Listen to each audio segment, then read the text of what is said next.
The movie opens with a young girl named Anna nonchalantly walking along the road. Soon after, a car pulls over next to her, and a woman asks for directions to the post office. But then, a stranger man, along with the woman, forces her into the car.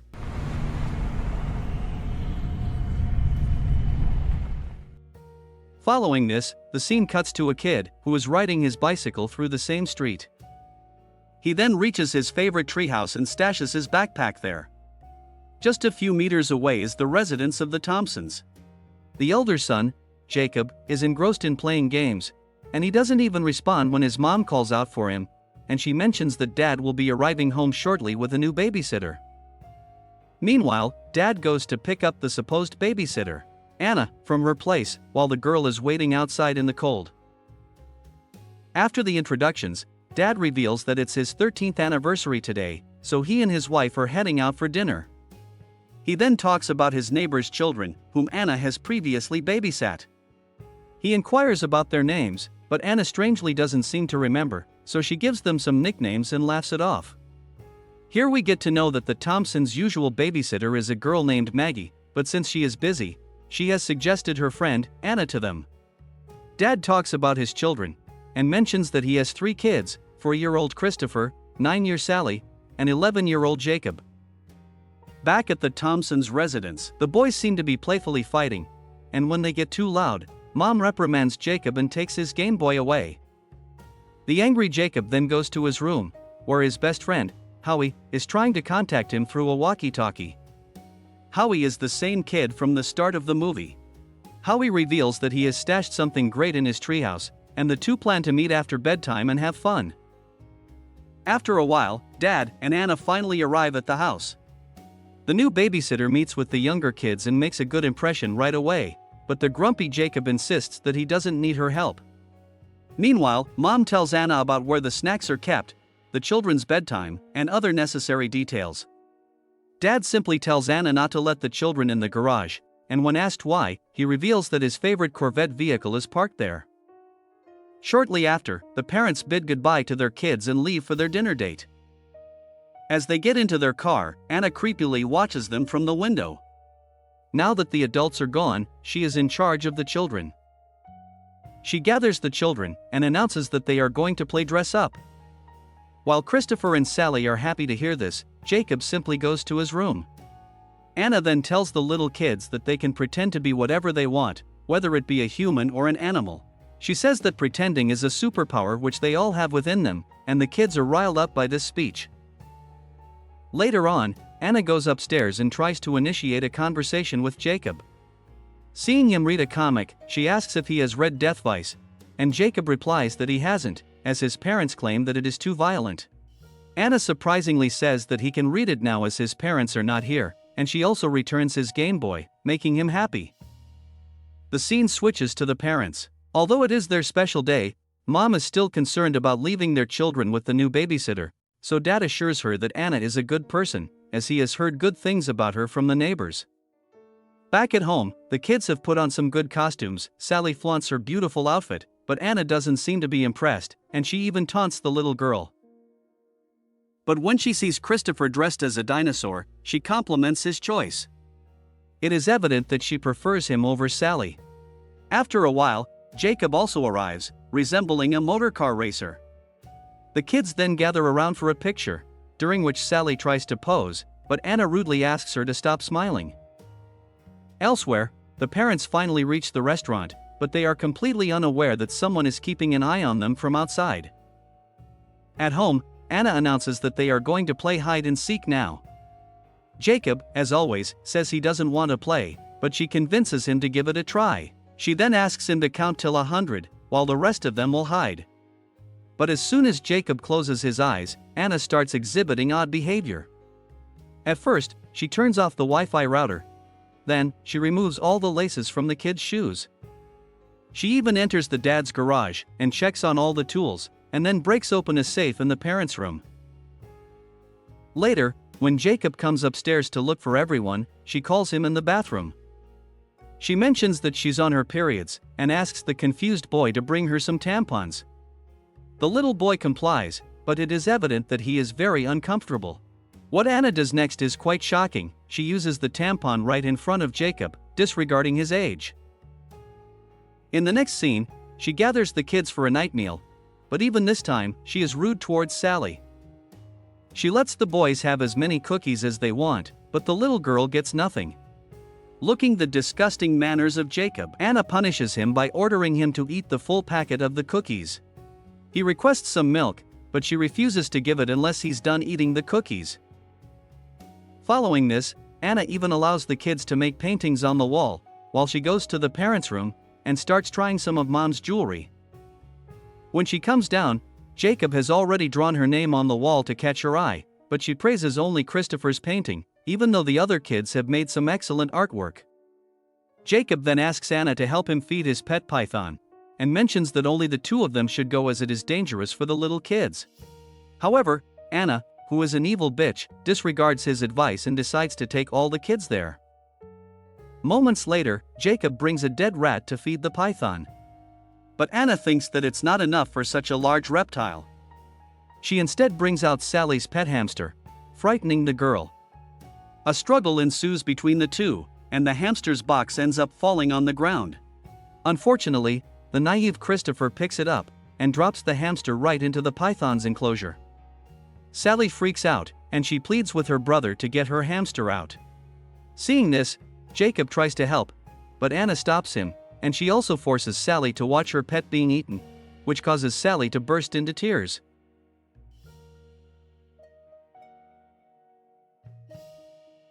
It is at this point that Jacob realizes something's wrong with this woman.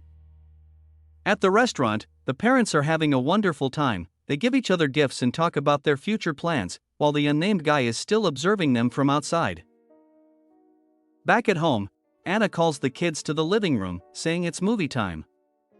Sally, who is still shattered by the loss of her pet hamster, doesn't want to go, but her little brother convinces her to forget about it. Just before the movie begins, Jacob excuses himself and goes upstairs. It is revealed that he goes through Anna's belongings and finds a bullet. He also shockingly discovers that the new babysitter in the house right now is not Anna, but someone named Emelie.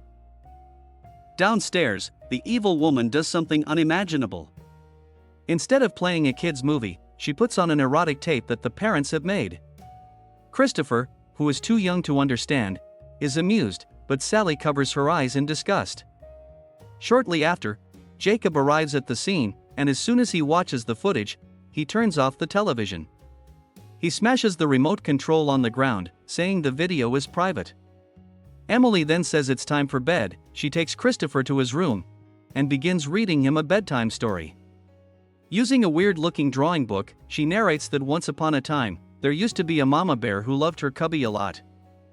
Every day when she came home from work, she was very happy to see him, as he made her forget all of her problems.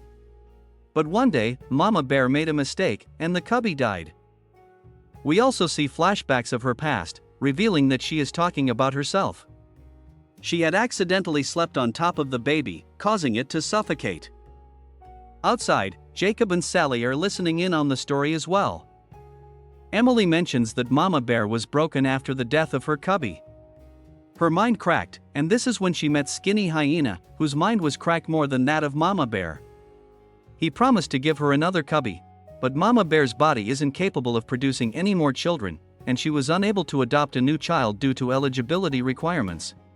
As a result, Mama Bear and Skinny Hyena were overwhelmed, got into some trouble, and ultimately had to leave town. But now, they are on the search for another cubby. Here, it is revealed that the man who is keeping an eye on the parents is actually her husband. The two have just arrived in this country, and they are looking to kidnap a child. The target is obvious, Christopher, and they already kidnapped the real Anna at the start of the movie. As bedtime approaches, the kids get into their PJs, but Sally finds the safe box in her parents' room, which Emelie had opened. There is a gun inside, which Jacob grabs. He then tells his sister that the woman who has been babysitting them is actually an imposter. Unfortunately, Emelie hears this and confronts the children, so Jacob points the gun at her. He warns her to stay away, but Emelie confidently asks him to shoot. When Christopher suddenly arrives, Jacob quickly hides the gun. However, the little boy finds the gun and aims it at them. The little boy thinks it's a toy, but it turns out the gun is not loaded. Anna takes the gun away, creepily calling herself a mother. Just then, the doorbell rings, but Emelie quickly locks them in a room and warns them to be silent. She even slaps Jacob to make a point. The woman then goes downstairs and surprisingly finds the Thompsons' regular babysitter, Maggie, outside. The latter checks in at the front door, since she hasn't heard from Anna, her friend. In response, Emelie lies that Anna suffered food poisoning, because of which she had to be replaced. Maggie buys the story and simply asks to see the kids before leaving. The evil woman initially refuses, but finally obliges as she doesn't want to arouse any suspicion, while we can see Jacob write something on paper. Emelie then goes upstairs and warns the children not to do anything drastic, or else she will kill Maggie. Following this, all of them go downstairs and meet Maggie. The latter senses that the children are unusually quiet, but she doesn't say anything at the moment. Before leaving, Sally hugs her tightly, but she has actually dropped a note in the woman's purse, and Emelie seems to notice this. Soon after, Maggie reads the note in her car. Right when this happens, Emelie attacks her and knocks her unconscious. She even drags the poor woman in front of the kids and locks her in a room. In the next scene, she forces the kids to drink the juice that has been mixed with medicine to knock them out. Jacob can tell what she's up to and manages to vomit later, but his siblings are incapacitated. Meanwhile, Mom calls Emelie to check if everything is alright. The latter lies that she has taken good care of the children and that they are asleep, and the mother says that they will be back home in 20 minutes. Realizing that they don't have much time left, Emelie decides to initiate her plan. At first, she cuts off the power, plunging the house into complete darkness. Then, she grabs Christopher and takes him upstairs. She then decides that she wants to kill Jacob, as he is becoming a nuisance to her plans, but soon realizes that the boy has escaped. As a result, she calls her husband, saying she needs more time. Meanwhile, Jacob goes to the treehouse, where his friend Howie is waiting for him with lit fireworks. Jacob explains everything about the evil babysitter and requests for help.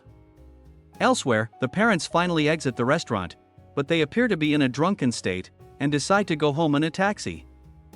The mysterious guy, aka Emelie's husband, is still watching them from a distance. Back at home, Maggie regains consciousness, and the first thing she does is attack Emelie to save the children. Although she puts up a good fight, she is eventually overpowered and killed.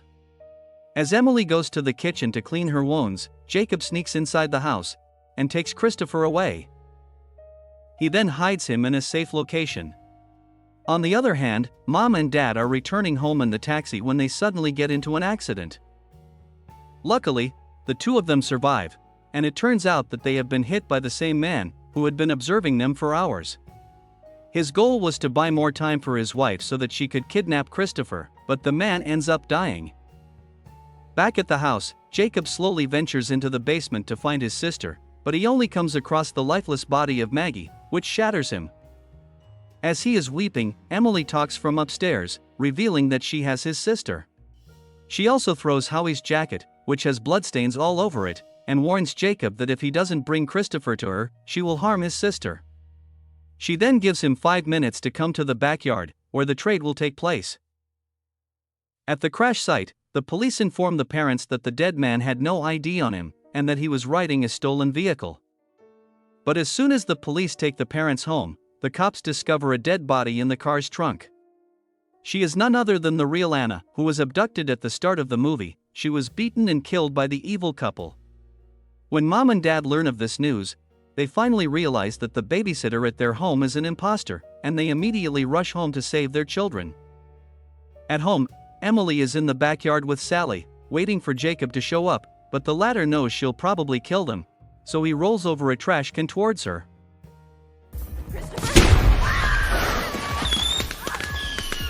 It turns out to be Howie's fireworks, which burns her face.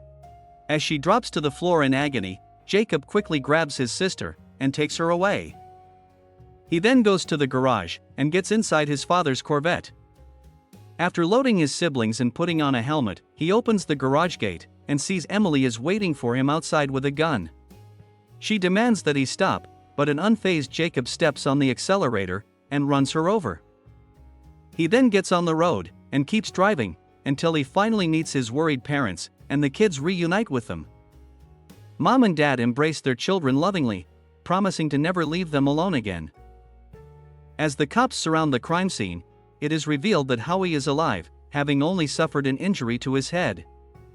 As for Emelie, she is shown limping away from the scene, implying she escapes, or is presumably caught by authorities afterward.